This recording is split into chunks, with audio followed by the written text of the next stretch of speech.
बात पियालो पे गम नहीं मीटे, दर्द होता बड़ी दिलवा के बीचे। रानी ही दिल तोड़ दिया रे अकेला मुझे छोड़ दिया रे।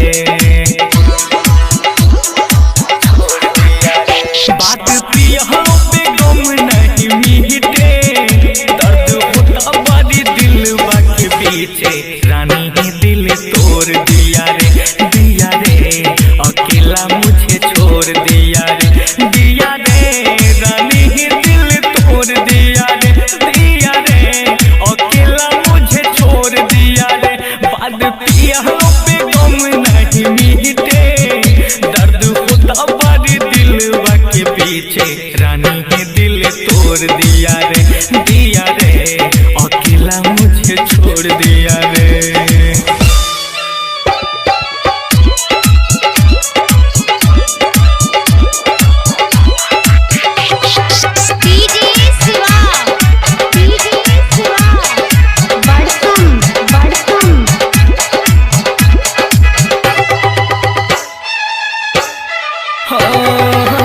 प्यार की बातें करते थे हमसे भींगी भींगी रातों में। प्यार की बातें करते थे हमसे भींगी भींगी रातों में। मैं भी उसके प्यार में पागल आ गया उसके बातों में। अब नींद रही ना रहा चहना, दिल का खेल गई बना के खिलौना। रानी ही दिल तोड़ दिया रे अकेला मुझे छोड़ दिया रे रानी ही दिल तोड़ दिया रे अकेला मुझे छोड़ दिया रे। बात पियालो पे गम नहीं मीटे, दर्द होता बड़ी दिलवा के पीछे। रानी ही दिल तोड़ दिया रे अकेला मुझे छोड़ दिया रे।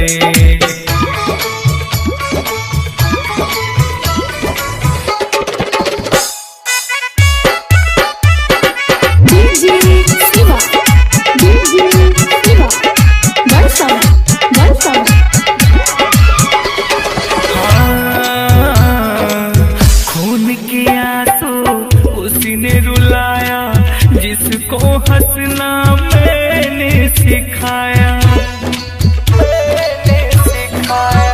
हाँ खून के आंसू उसी ने रुलाया जिसको हंसना मैंने सिखाया।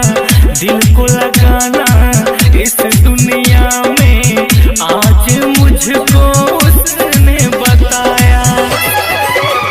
गम दर्द में राहुल है रोता, सालिम गुड्डू से दिन भर कहता। रानी ही दिल तोड़ दिया रे अकेला मुझे छोड़ दिया रे रानी ही दिल तोड़ दिया रे अकेला मुझे छोड़ दिया रे। बात पियालो पे गम नहीं मीटे, दर्द होता बड़ी दिलवा के पीछे।